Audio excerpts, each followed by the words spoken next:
Welcome to another episode of the House Huddle Podcast. Here are your hosts, Rob Schwartz and Justin Onayemi, two Bears fans who decided talking into a microphone was better than shouting at their television.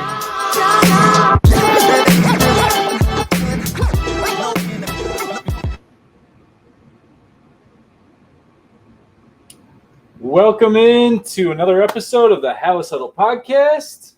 Huddle up!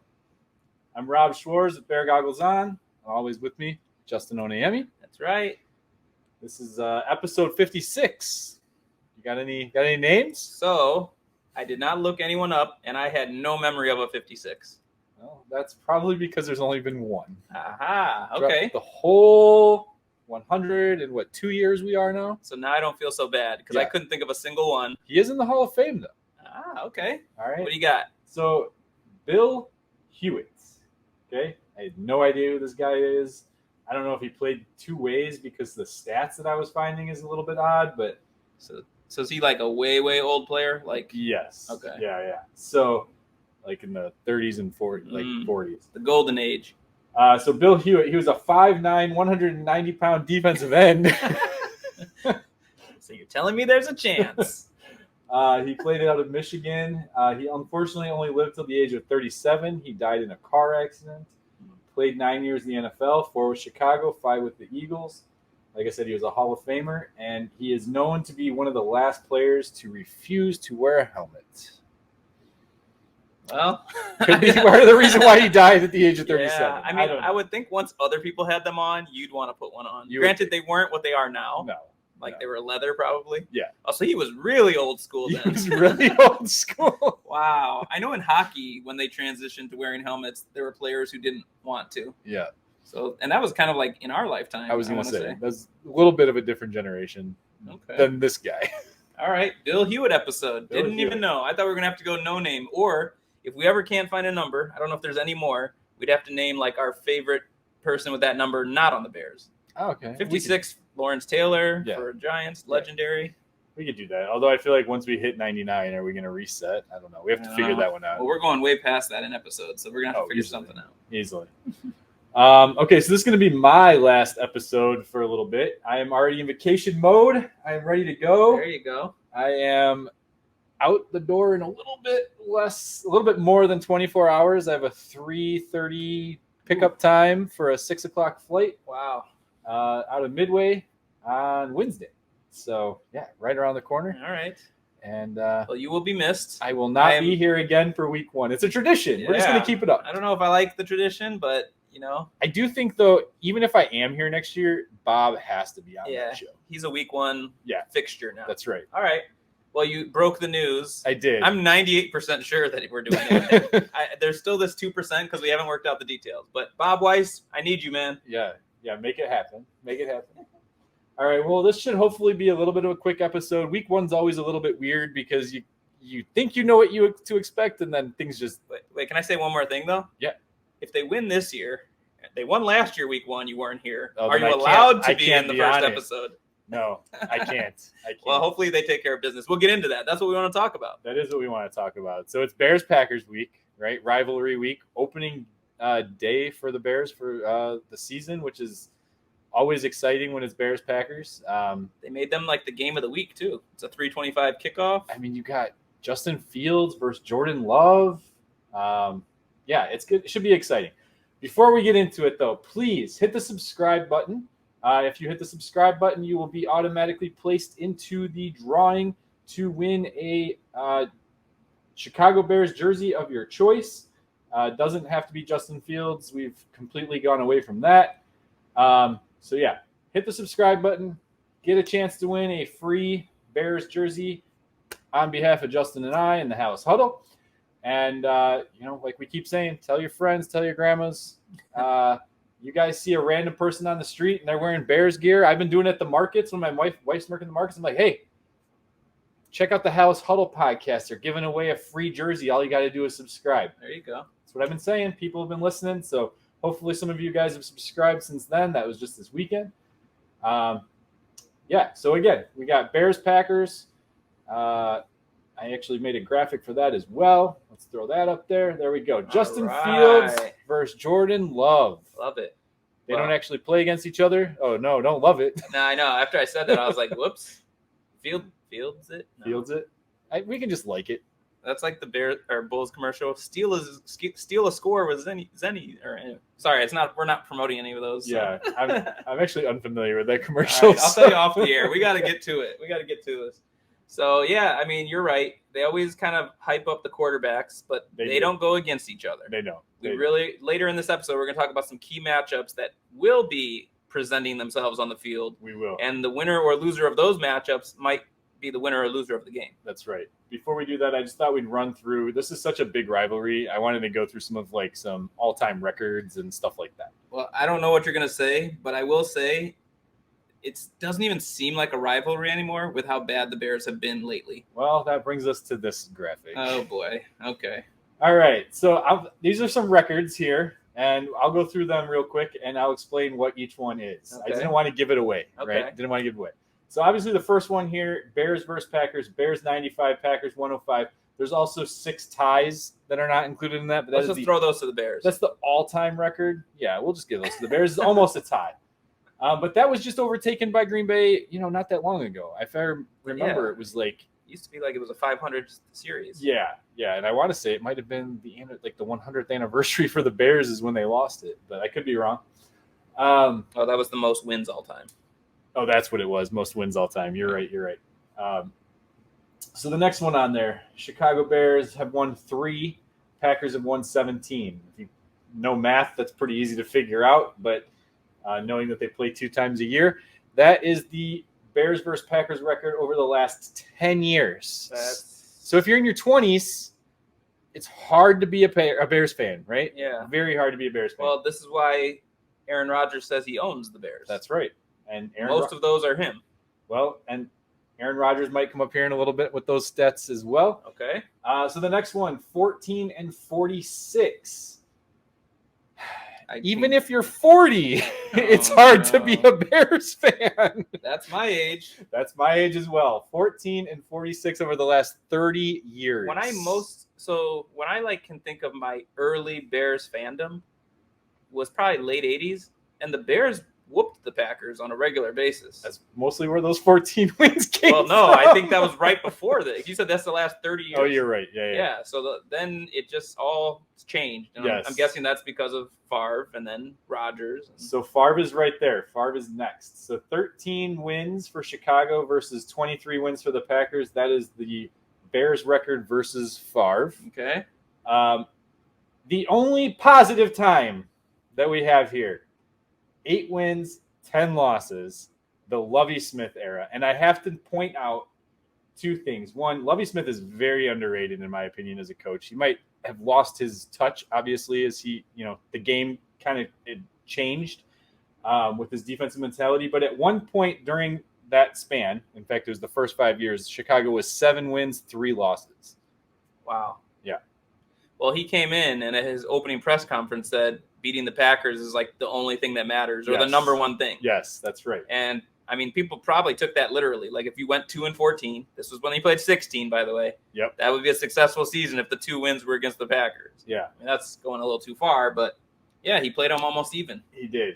Okay, and the last one on there, 5 wins, 24 losses. That is the record when facing Aaron Rodgers. So that's clearly why Aaron Rodgers claims that he owns. Well, you know what? I say to all of that, scrap it. Let's go to 0-0, and let's start this year. So that's the thing. Now we're entering a new era, right? Like Rodgers is gone. It's a new quarterback for them. Justin Fields is supposed to be giving us a positive. Like, let's change the narrative right here, right now, week 1 of 2023. So that all being said, if the Packers win, it doesn't mean that it's going to continue like this. At least that's not my outlook. Correct. But this is a big game. It's a big game for so many reasons. It is. And kudos to NFL, like at least on the Bears, from a Bears perspective, you start the year with the Packers, you end it with the Packers. I know the league has made an effort to make the last week all division games, which kind of is easy once you decide that, the matchups work out that way. But I don't think they have the same idea for opening week. And yet for the Bears, it's Packers to end the year. So right. Right. Could be big. Both of them, I hope, are big games. Yes, I hope so as well. I have our little thing here messed up because I have an ad break, but this is a little too soon. So we're going to go right into the second segment here of the show. Justin and I went and came up with our 3 key matchups for the game, and then we put them in a ranking of which one we think was the most important to which one we think is the least important. But obviously they're all important because they're the top 3. Okay. So I will kick us off. I'm going to go reverse order. Okay. I think I'll start with the bottom and work our way to what I think is the most important matchup. So I already said it. We've already said it doesn't really work this way, but Justin Fields versus Jordan Love. I know they do not play against one another. What Justin Fields does on the field really doesn't impact what Jordan Love does on the field, and vice versa, outside of maybe time of possession, keeping the ball away from the other. We need to see Justin Fields outperform Jordan Love in this game. I think there's a little bit more pressure on him to perform, even though we both agree the outcome of this game does not dictate what happens for their careers, for this season, for the future. Yeah, I mean, I would say, we're Bear-centric, so that's why we're saying there's more pressure on Fields. But there's got to be a heck of a lot of pressure on Love as well. I mean, you're chasing a legend who chased a legend. He's pretty far into his rookie deal. So, just how the Bears are trying to decide on is Fields the quarterback we're putting all our eggs in the basket for the future, that's the same narrative for the Packers, but yet they've seen what legends look like. Right. So it's not to say there's no pressure. Plus, I think, again, I'm more focused on the Bears, but when I hear national people say what they think the Packers are going to be this year, it's bad. It is bad. I don't know every national person's exact picks or if they go through the divisions, but as many people that might say the Bears could finish last in this division, there's probably just as many who think it's going to be the Packers. And so Love needs to come out and have I wasn't going to say a big game. To me, it's really about who wins. I mean, if the Bears win and Fields were to play bad, I don't know. I mean, I guess we'd have to really break it down and see what that was all about. I won't be here for that episode. But the key I'll be here for that win. episode. The key is the win. So I agree with you. That's something to keep an eye on. But as you said, they don't square off against each other. Yeah. I'm going to throw out mine. That was my third ranked one. A narrative you hear a lot when it comes to the Packers, when it comes to Love, is how his receiving core is so young.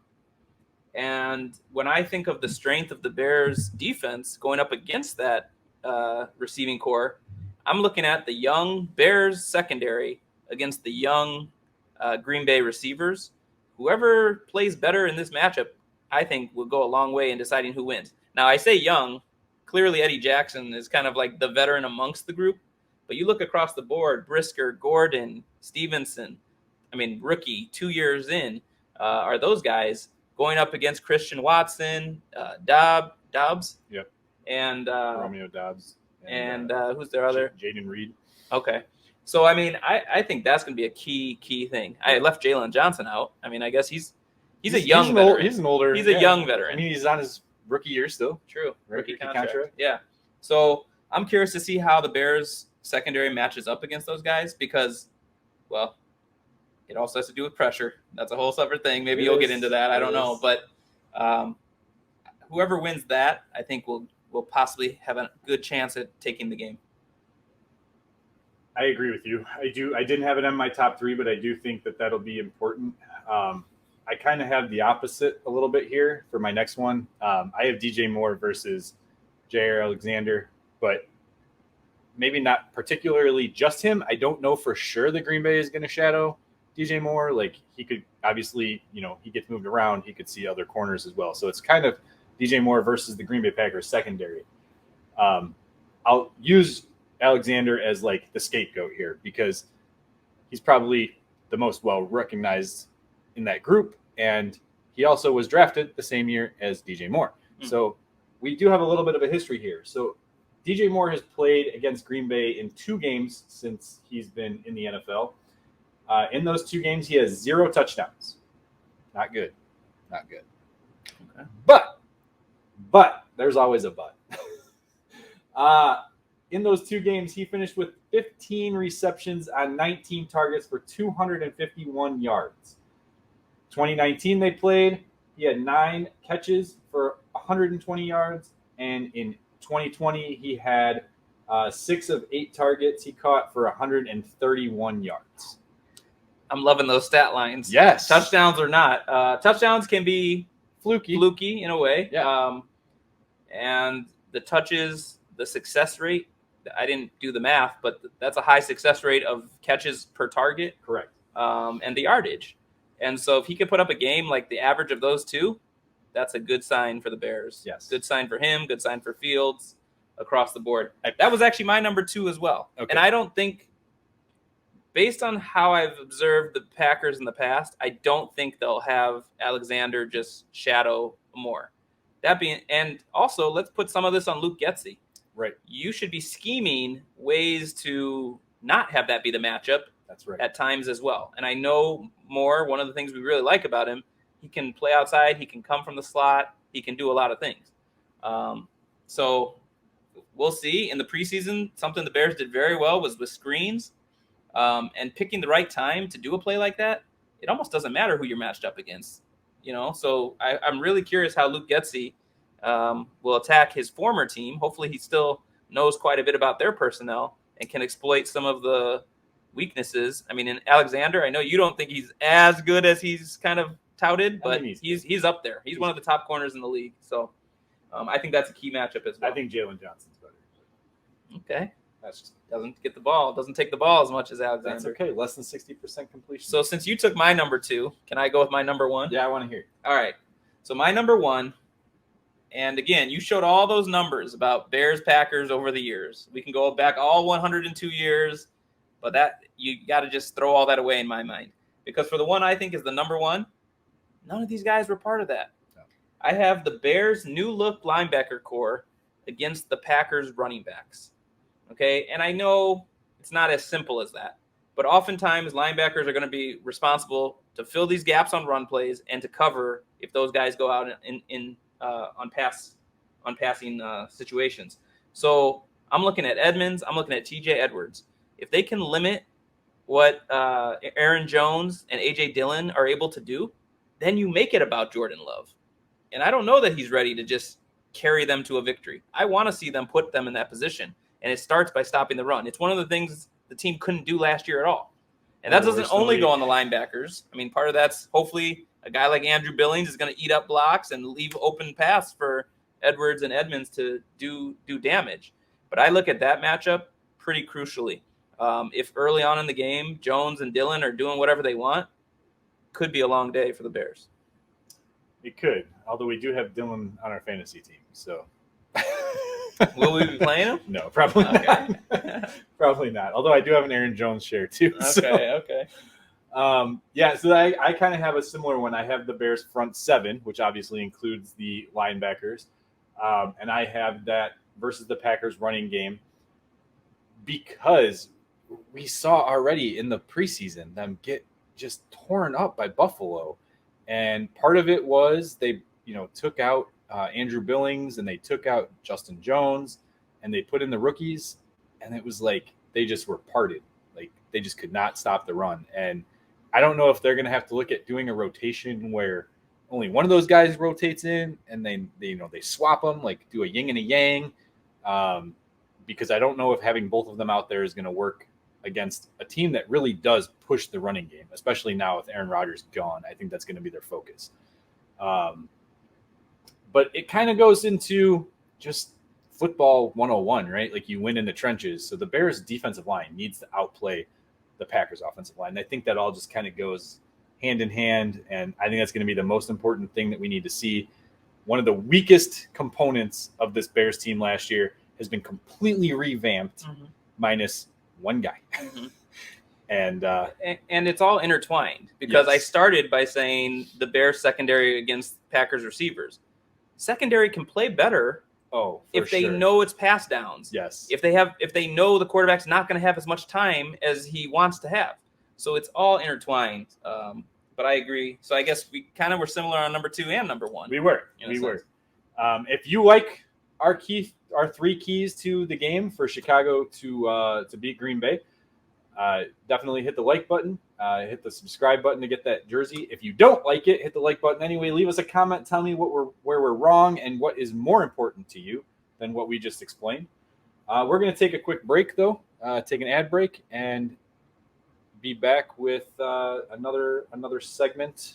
Yep. Just kind of giving it out there, but how the Bears win versus how the Packers win, and a prediction. And predictions. All right. And we might have a special guest or two. Sounds good. All right.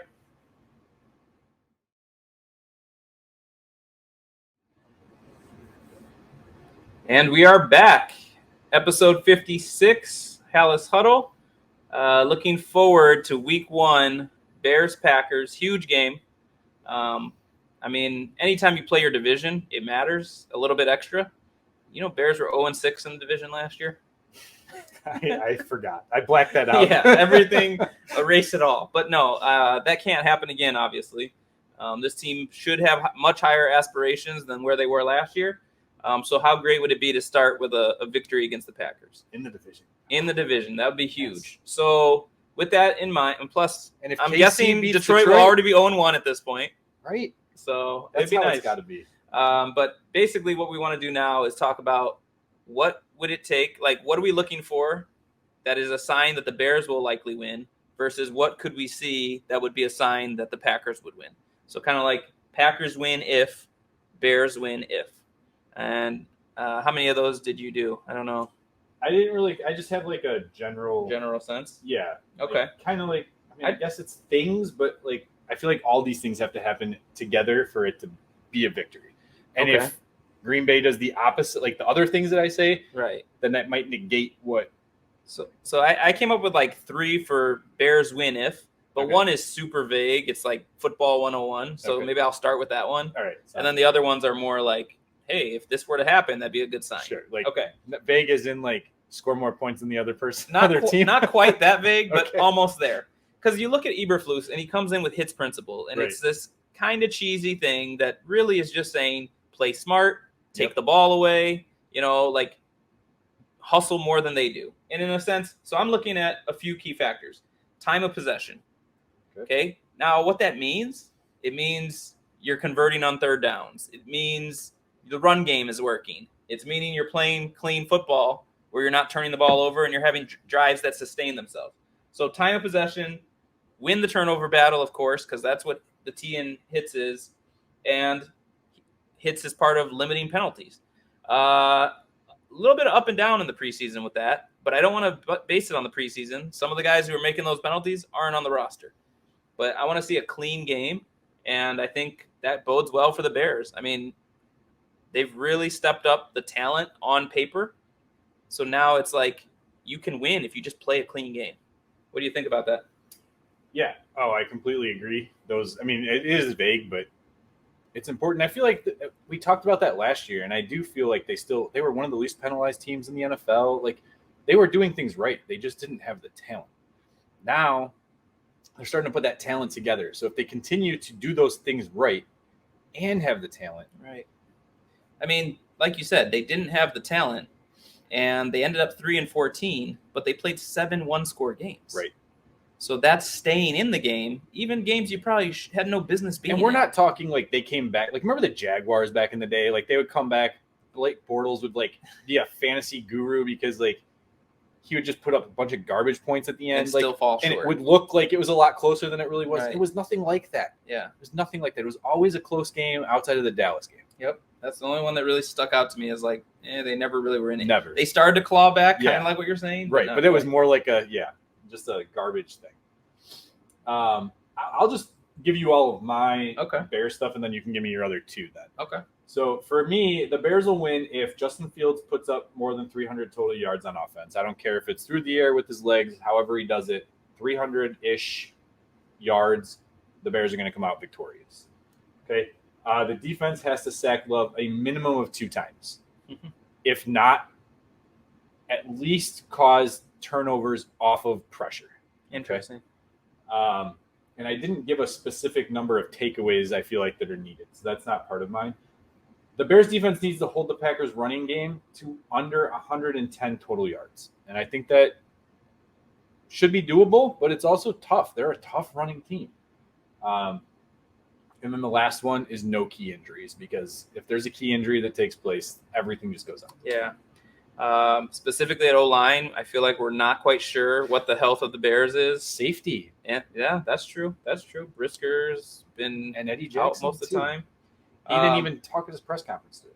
So it's funny, you mentioned sacks. I also had one for sacks. Okay. I actually said 3 or more. If the Bears can sack Love 3 or more times, I feel like that's a strong indication that they're getting more pressures. We talked about how touchdowns can be fluky. Sometimes sacks are fluky in the sense that you can get more or just as much out of good pressure, even if it doesn't result in a sack. But 3 or more sacks would be a really good sign that things are trending for the line, unless all 3 are Brisker, but I'll take that too. And then I put, if Justin Fields throws for 2 touchdowns or has any combination of 3 touchdowns. Okay. And the reason I separated is this whole, I don't know what you want to call it, this whole like concept that, oh, he can't throw or he's not a thrower. Let's just squash that. But if he throws for 2, he likely may have run for 1 as well. Right. That's a strong indication that things are clicking for him. I was going to do one with rushing yards given up, but I didn't actually put any number there, but I like your number.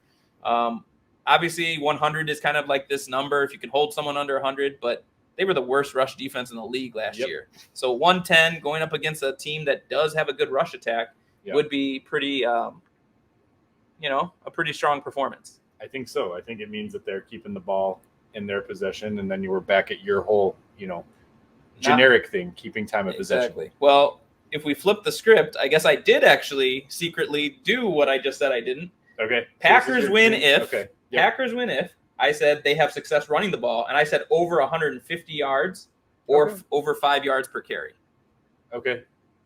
Which that 5 yards per carry could negate my 110 thing, but we're in the same total yardage area, right? Like, I mean, 150 is a big game. it is. But looking at how bad the Bears were against the run last year, there were probably many weeks they gave that up. Let's not forget, though, that Jordan Love can run, too. That's true. You're right. He had 35 rushing yards in the preseason this year. Yeah, that's a good point. Hopefully, any yards he's getting running are him running for his life, though. Yeah. Not like designed runs and things like that. Yeah. I mean, they still count just the same. Yeah. But again, that means they're getting pressure on him, and he's like fleeing pressure. The one thing I forgot to mention with the Fields and Love thing, actually, too, is the preseason. I'm just going to do this really quick, but like Love was 21 of 33 for 193 yards, 3 touchdowns, 0 interceptions. He ran for 32 yards on 5 rushes. His quarterback rating was over 100.